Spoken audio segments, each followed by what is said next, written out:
Já tinha passado das 4h30 da manhã quando o bombeiro Sargento Miller iniciou a contagem de corpos dentro da boate. Ele conseguiu contar 10 corpos no salão principal e 8 no fundo da boate. Apesar de serem muitas vidas perdidas, ele confessa que se sentiu até um pouco aliviado dada a quantidade de pessoas que tinha ali dentro. Eram mais ou menos 1.100 frequentadores naquela noite, lembrando que a capacidade da boate era de 769 pessoas. Ele pensou consigo mesmo, até um pouco aliviado, como eu falei, que pelo menos eles tinham conseguido salvar a maioria esmagadora das pessoas que estavam ali. Até que um colega o chamou e disse: "Sargento, dá uma olhada aqui", apontando em direção aos banheiros. Miller então seguiu o colega e ele ficou paralisado com a cena que ele viu. Na frente dele tinha uma pilha de corpos. Ele conta que ele sentiu as forças do corpo dele se esvaindo. Muitos jovens foram encurralados praticamente no banheiro, porque eles seguiram a única luz de emergência que acendeu e acreditavam que por ali eles iam encontrar a porta de saída. Os corpos estavam entrelaçados, misturados com as portas dos sanitários que foram arrancadas numa tentativa desesperada de chegar até a janela, que infelizmente estava lacrada. Todos ali morreram asfixiados. E o Miller, em choque, só conseguia repetir sem parar: "Nós não salvamos ninguém. Não salvamos ninguém."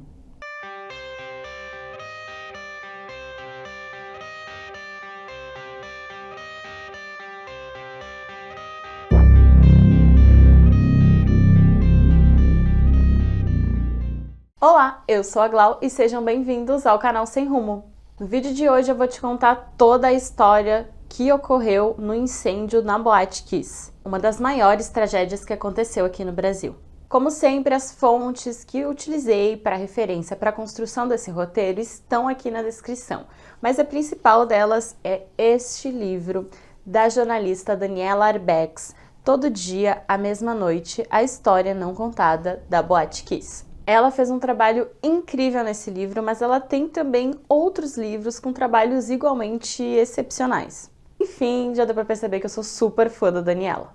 Mas antes da gente ir pro caso, deixa o seu like, se inscreve aqui no canal e compartilha esse vídeo com alguém que pode curtir e se informar sobre esse conteúdo. Segue o canal nas outras redes sociais porque eu também posto vídeo por lá. Esse vídeo é uma homenagem às 242 vítimas fatais da tragédia e também aos 636 sobreviventes. É também uma homenagem a todas as famílias e amigos dos envolvidos. E a cidade de Santa Maria, no meu estado, Rio Grande do Sul. Dito tudo isso, bora pro vídeo.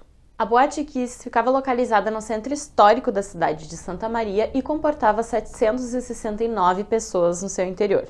O acesso à boate era feito pelas portas frontais e essa também era a única saída dali da boate, que contava no seu acesso logo com um hall de entrada que continham 2 bares e 2 áreas VIP. À esquerda tinha uma pista de dança que também tinha um bar e um mezanino para o DJ e área VIP também. E no fundo ficava o palco principal da casa. No dia 27 de janeiro de 2013 ia acontecer uma festa ali na Boate Kiss que foi organizada por alguns estudantes, alguns universitários ali da cidade. Eles cursavam veterinária, zootecnia, agronomia, tecnologia de alimentos, tecnologia em agronegócio e pedagogia. E essa galera era bem conhecida ali na cidade por ser uma galera super festeira, super animada e conseguia engajar muita gente de ir pra festa porque sabia que aquela ia ser uma festa boa. Então, muita gente comprou o ingresso a R$15 e esperava-se que a casa tivesse lotada naquela noite. Como o pessoal ali da casa já esperava que muita gente fosse ir até a festa, para que eles conseguissem organizar a fila e a entrada para as pessoas, eles colocaram umas grades, eu vou colocar uma imagem ilustrativa aqui, para organizar a fila ali para a entrada, para todo mundo entrar de maneira organizada. Era bem comum que naquela boate eles organizassem as comandas, entregando, pelo que eu entendi, uma espécie de comanda no início para as pessoas. Elas iam consumindo durante a noite e anotando na comanda que só seria paga no final da festa quando a pessoa fosse embora. Nessa noite a atração principal ia ser a banda Gurizada Fandangueira, que tinha fechado um show ali na Boate Kiss pelo cachê de R$800 e parece que estava todo mundo animado e curtindo o show e estava indo tudo bem. Mas, por volta das 3 da manhã, o produtor da banda Gurizada Fandangueira, o Luciano Augusto Bonilha Leão, colocou uma espécie de luva na mão do vocalista da banda, o Marcelo de Jesus dos Santos, que era a preparação para o que seria o grande momento do show, o acionamento de uma espécie de fogos de artifício chamado luva de prata. O Luciano tinha comprado esse artefato no dia anterior do show, e essa versão comprada não era recomendada para o uso indoor, ou seja, em locais fechados. Mas a versão recomendada para esse uso em locais fechados era bem mais cara, então eles optaram pela mais barata. O Marcelo então colocou essa luva ali na mão que continha o artefato pirotécnico que foi acionado pelo Luciano. E aí eles começam a cantar uma música que estava bombando muito naquela época do cantor Naldo. Era aquela música que com certeza grudou na sua cabeça em 2013, em que o cantor ficava repetindo alto em cima, alto em cima, alto em cima. E aí, enquanto eles estavam cantando, o Marcelo ia fazendo a coreografia, erguendo os braços, até que as faíscas daquele artefato chegaram até o teto da boate, iniciando o incêndio. Todo mundo começou a ver o fogo e no início ele era um foco pequeno, mas mesmo assim eles alertaram os seguranças que pegaram os extintores e junto ali com o vocalista tentaram apagar o incêndio, mas o extintor não funcionou. No início ninguém se preocupou muito com isso, até porque o foco estava bem pequeno, mas no momento em que eles viram que o fogo estava se alastrando e que ninguém estava conseguindo conter, a galera entrou em pânico e começou a correr para a saída. Ao que parece, nenhum anúncio foi feito no microfone para alertar as pessoas de que aquele incêndio estava começando, para as pessoas saírem. Então foi mais o instinto de quem estava lá no palco que começou a ver que o incêndio estava se alastrando, começou a correr e chegar até o local onde estava a pista de dança, que tinham mais pessoas. Só que essas pessoas da pista de dança, elas não tinham a visão do que estava acontecendo no palco, então elas não tinham ideia do porquê que aquelas pessoas estavam correndo do palco em direção à porta. Lembrando que a única porta que tinha para saída era a mesma que todo mundo tinha entrado. Essa porta de entrada estava sendo vigiada por alguns seguranças ali, então quando eles viram que um monte de gente estava tentando sair da boate, eles não sabiam nem a razão disso estar acontecendo. Como eles não tinham visto fogo, eles não tinham visão nenhuma do que estava acontecendo no palco ainda, eles impediram as pessoas de sair naquele momento porque eles queriam que as comandas fossem pagas, já que todo mundo tinha que pagar a primeira comanda para sair da boate e estava todo mundo desesperado porque já sabia do fogo, querendo sair, obviamente, sem pagar nada, né, gente? A pessoa estava querendo se salvar. Imagina o caos daquela situação. Os seguranças também não tinham um ponto, um rádio, comunicador, nada que eles pudessem se comunicar entre eles, os seguranças que estavam dentro da boate, vendo o que estava acontecendo, com aqueles que estavam lá na porta. Então foi necessário que um dos seguranças que estava na porta caminhasse mesmo pelo local e conseguisse chegar até outro segurança que informou que sim, estava acontecendo um incêndio, que era para liberar a saída das pessoas. Daí então as pessoas foram liberadas de sair, então as primeiras pessoas que conseguiram sair da boate foram aquelas pessoas que estavam perto do palco. Mas lembrem-se que haviam outras pistas de dança e que outras pessoas não tinham ideia ainda do que estava acontecendo nesse ponto. Nesse momento, os bombeiros já foram acionados. Alguns sobreviventes relatam, inclusive, que quando eles viram aquela movimentação estranha, eles imaginavam que estava acontecendo uma briga e que em pouco tempo aquilo ia ser resolvido. Muitos nem chegaram a ver o fogo, mas eles foram invadidos por uma onda de calor e uma fumaça muito forte. Então todo mundo percebeu que estava acontecendo alguma coisa muito errada e aí sim o pânico total se instalou. As pessoas queriam correr para fora, logicamente, só que lembra que eu falei que a boate estaria lotada naquela noite? Ela estava. Ninguém conseguia correr, estava todo mundo indo para o mesmo lado, passinho por passinho, enquanto uma fumaça preta tomava conta do local. Em pouco tempo ninguém conseguia mais enxergar nada, mas eles iam tentando ir juntos para o mesmo lado, onde acreditavam que era a porta de saída. Mas lembram daquelas grades que tinham sido colocadas no início da festa para organizar as filas? Ao que parece, elas não haviam sido tiradas e elas continuavam ali na porta, obstruindo um pouco a passagem das pessoas que estavam tentando sair o mais rápido possível. Os sobreviventes contam que eles só conseguiam sentir aquela sensação horrível de sufocamento e o medo de cair no chão e ser pisoteado, porque afinal tinha muita gente saindo e estava todo mundo em pânico. Do lado de fora estava uma confusão também, muita gente perdida e muitos sobreviventes que tinham conseguido sair começaram a retornar para o interior da boate, pelo menos para arrastar quem estava no chão e não tinha mais forças de sair sozinho. Começou a juntar muitas pessoas que estavam caídas no chão e que não tinham mais forças para sair, e as pessoas que ainda estavam de pé caminhando acabavam tropeçando nessas pessoas que já estavam no chão e caíam ali junto também. O pessoal que já tinha saído primeiro e que estava retornando para a boate para ajudar o pessoal a sair também, conta que parece que quanto mais pessoas eles tiravam, mais pessoas se aglomeravam ali. Os bombeiros chegaram no local e viram uma multidão lá fora. Eles ficaram aterrorizados quando o pessoal que estava lá fora relatou que tinha mais ou menos a mesma quantidade de gente ainda lá dentro. Era inacreditável o que estava acontecendo. Os bombeiros contam que assim que eles começaram o resgate, eles não encontravam o foco do incêndio. E o que chamava mais atenção era a grande quantidade de fumaça e também o aspecto dela ser muito densa. Os bombeiros encerraram o resgate às 4 horas da manhã, porque depois desse ponto ninguém mais que era tirado lá de dentro saía com vida. Aqueles que conseguiam sair com vida dali da boate ainda iam enfrentar uma batalha muito difícil pela frente. Todas as autoridades ali da cidade foram chamadas. A polícia imediatamente já iniciou a investigação, mas o trabalho dos médicos é que seria interminável.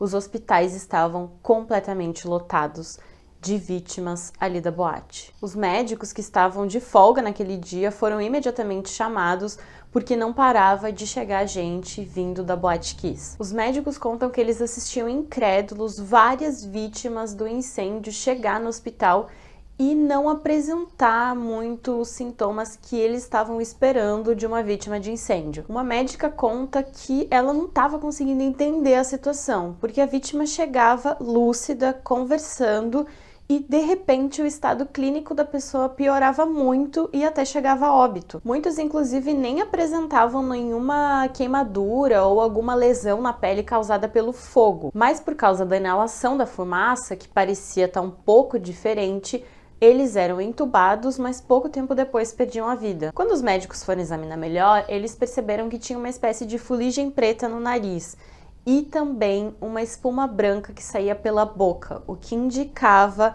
intoxicação por fumaça. Mas eles perceberam que aquela intoxicação era bem diferente da habitual. Era como se eles tivessem inalado alguma substância tóxica, que seguia agindo nas células e comprometendo o armazenamento e o transporte de oxigênio. Então, logo que as pessoas iam chegando, os médicos corriam para tentar manter todo mundo em ventilação mecânica e assim conseguir salvar o máximo de pessoas possível. Paralelo ao atendimento dos sobreviventes, existia também um trabalho exaustivo para que ocorresse o reconhecimento das vítimas fatais. Como eram muitos corpos, eles decidiram realizar o reconhecimento no CDM, que é o Centro Desportivo Municipal conhecido como Farrezão. As pessoas que auxiliaram a retirar os corpos da boate contam que era muito triste ouvir o som dos celulares tocando nos bolsos das vítimas e saber que ninguém mais ia atender. Muitos oficiais e também civis se apresentaram como voluntários para auxiliar nessa difícil missão de reconhecimento. Aqueles dias seriam longos e difíceis naquele ginásio. Os familiares que não conseguiam entrar em contato diretamente com as vítimas se encaminhavam para todos os hospitais e postos de atendimento para tentar encontrar seu ente querido com vida. Muitos não conseguiam fazer esse contato e então se encaminhavam angustiados para o Farrezão para talvez ter que fazer o reconhecimento de alguém que eles tanto amavam. Imaginem a dor e a angústia dessas pessoas. Psicólogos e psiquiatras, inclusive, se voluntariaram para passar o dia lá no Farrezão e auxiliar os familiares das vítimas nesse momento. Eu vou trazer agora algumas histórias de alguns dos sobreviventes para a gente ilustrar um pouco melhor, porque afinal a gente fala de números, mas é bom a gente sempre lembrar que eram pessoas. A primeira história é da Yasmin Miller. A Yasmin ia comemorar o aniversário, então ela decidiu ir com o namorado Lucas de Oliveira e também com alguns amigos até a Boate Kiss naquele dia 27. Ela estava super animada, se arrumou toda, cabelo, maquiagem, inclusive ela mesma pintou as unhas para aquela noite tão especial. Já lá dentro, ela decidiu ficar ali na pista de dança com os amigos e com o Lucas, ao invés de chegar perto do palco para ver o show.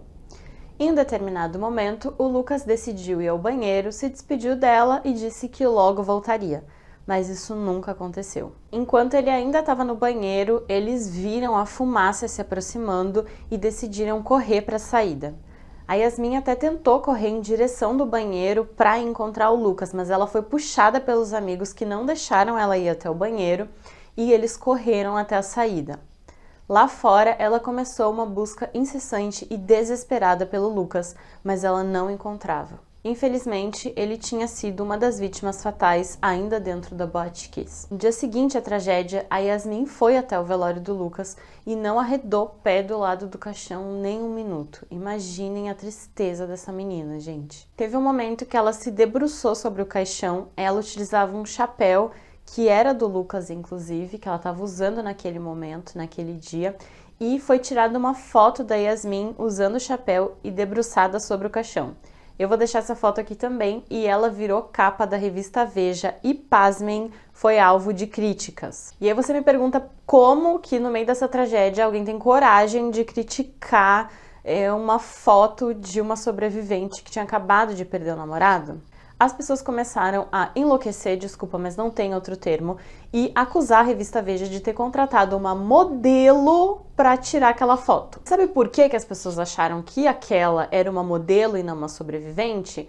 Porque a Yasmin estava com as unhas pintadas. E aí as pessoas ficaram falando, nossa, mas como que uma sobrevivente do incêndio está com as unhas pintadas? Eu fico indignada, gente, eu vou perder as estribeiras mesmo. Tipo, é muita loucura. A Yasmin, ela estava numa festa no dia anterior. É bom lembrar, ela se preparou para aquele momento.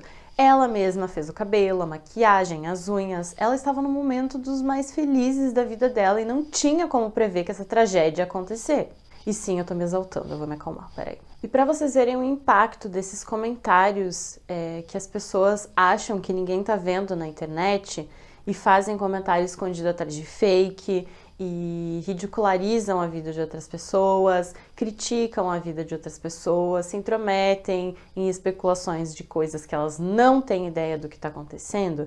A Yasmin contou que ela nunca mais conseguiu pintar as unhas daquela cor porque ficou um trauma ali, ela não consegue desassociar da tragédia. Então assim, gente, se puder ficar uma lição de tudo isso, vamos ter muito cuidado com os comentários que a gente faz nas redes sociais das pessoas, porque a gente acha que ninguém tá vendo, porque a gente acha que as pessoas não se importam, mas são seres humanos e isso pode sim impactar na vida dos outros. A Yasmin conta que atualmente ela não mora mais em Santa Maria, mas que ela ainda mantém contato com a ex-sogra, né, a mãe do Lucas, e ela se vê de tempos em tempos. A segunda história é do Augusto. O Augusto nasceu em 1993 e foi deixado pela mãe biológica na casa de saúde para adoção. Por outro lado, estavam a Maria Aparecida Neves, que é chamada de Cida, e o César Augusto Neves. E esse casal queria muito adotar uma criança e, diferente da maioria das pessoas que quer adotar uma criança, eles não faziam questão do filho ser branco. Sendo assim, em pouco tempo, eles foram chamados e conta que quando eles viram Augusto, eles sabiam que estavam conhecendo o filho.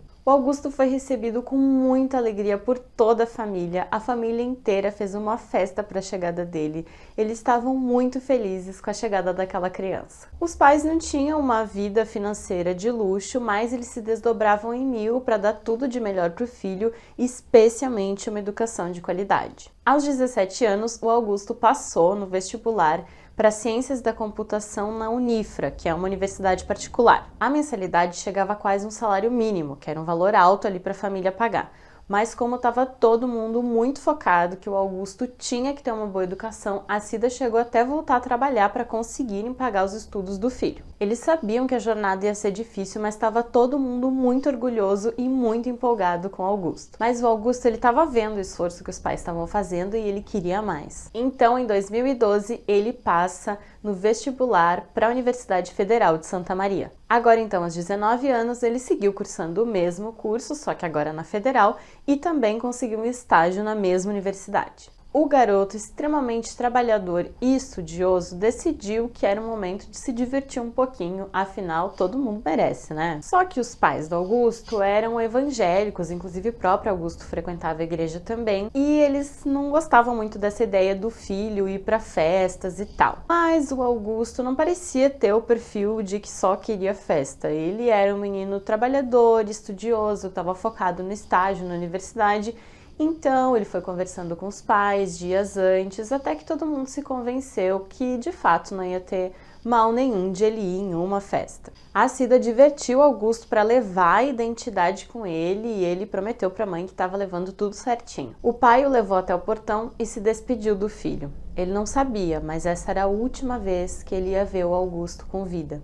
E a identidade que a Cida fez tanta questão que o filho levasse era o que o identificaria horas mais tarde. O Augusto, infelizmente, iria naquela noite até a Boate Kiss e seria uma das vítimas fatais do incêndio. O corpo do Augusto foi velado na Igreja Quadrangular, que era a igreja onde a família frequentava e onde, logicamente, eles esperavam receber o apoio que tanto precisavam. Mas não demorou nada para o show de atrocidades começar a acontecer. E sim, eu vou voltar a me irritar e vai ser bem agora. O povo de Deus, que se diz cristão, porque para mim isso não tem nada a ver com o que Cristo pregou, começa a falar atrocidades. Isso vai começar pelo pastor. Os pastores da igreja passaram a dizer que o incêndio na Boate Kiss era um castigo divino e culpavam as próprias vítimas pela própria morte ou pelo incêndio. Afinal, se eles não tivessem numa festa, eles não teriam morrido e blá, blá, blá, blá, blá. O pastor da igreja então chamou César, o pai do Augusto, na cozinha. Esta criatura que diz que representa alguma coisa do que Cristo falou, foi falar para o pai, que era extremamente orgulhoso de um filho maravilhoso que ele tinha, que tinha acabado de perder o bem mais precioso que ele tinha na vida, teve que ouvir as seguintes palavras. Eu vou ler porque eu tô com ódio. Vocês não deviam estar chorando, pois o Augusto não gostava de vocês. Se gostasse, ele não teria desobedecido e ido à boate. Olha o nível do estrume. O César, escutando isso, decidiu que ele não ia contar o que ele tinha acabado de ouvir para Cida, porque ele ia poupar ela disso, ele estava tentando proteger a esposa. Mas é claro que o puro suco do Chernobyl ia falar merda para Cida também. Uma irmã, que eu nem sei se a gente pode chamar assim, foi lá falar para Cida que também ela não devia estar triste porque ela tinha desobedecido a Deus. Ai, gente, aqui chega num nível que assim, ó, é difícil. Ela falou o seguinte para Cida: se ele Deus, tá? Se ele não te deu um filho natural, por que tu foi teimar em adotar? Gente, eu não consigo nem desenvolver isso, porque eu não tenho a capacidade de descer nesse nível. Fiquei irritada? Fiquei irritada. Eu não vou mais comentar esse assunto, porque senão eu vou me passar aqui. Então, vamos continuar aqui com o roteiro. Mas assim, você fica super à vontade pra deixar aqui nos comentários o que você acha disso, porque pra mim, gente, é uma coisa que não dá pra entender. A Cida disse que se sentiu super abandonada pelas pessoas que ela esperava receber algum conforto, né?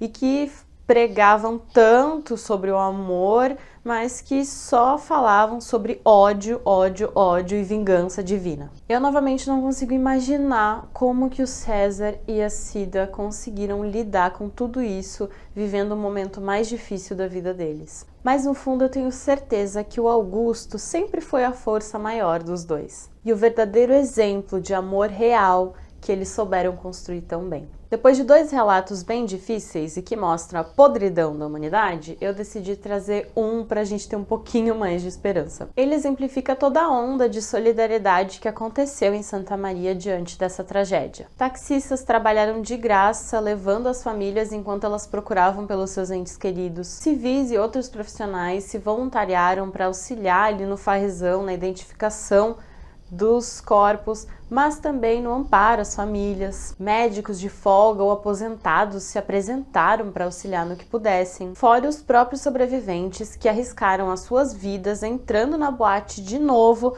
para salvar outras pessoas. E esse é o caso do Ezequiel Corte Real, que na época era um estudante de educação física e um dos sobreviventes do incêndio na Boate Kiss. Ele conseguiu sair com vida da boate e, vendo que muitas pessoas não estavam conseguindo sair, ele decidiu arriscar a própria vida e voltar para salvar o máximo de gente que ele conseguisse. O Ezequiel inclusive estampou a capa do The New York Times enquanto ele carregava uma das vítimas morro acima, que infelizmente não sobreviveu. Ele falou que não estava encontrando nenhuma ambulância para colocar aquela vítima, então ele decidiu caminhar com as próprias pernas até que ele achasse alguém que pudesse atender. Ele conta também que colocou a camisa na frente do rosto para tentar tapar as narinas e a boca e inspirar o menos possível daquela fumaça. O Ezequiel fala que ele salvou inúmeras pessoas e não sabe o número exato porque ele ficou entrando e saindo da boate até os socorristas falarem que não adiantava mais puxar ninguém porque ninguém mais estava saindo com vida. E vocês devem imaginar que com certeza o Ezequiel inalou bastante fumaça mesmo que ele tenha tentado se proteger. Os médicos que estavam ali no atendimento recomendaram que o Ezequiel procurasse um hospital mesmo que ele estivesse se sentindo bem.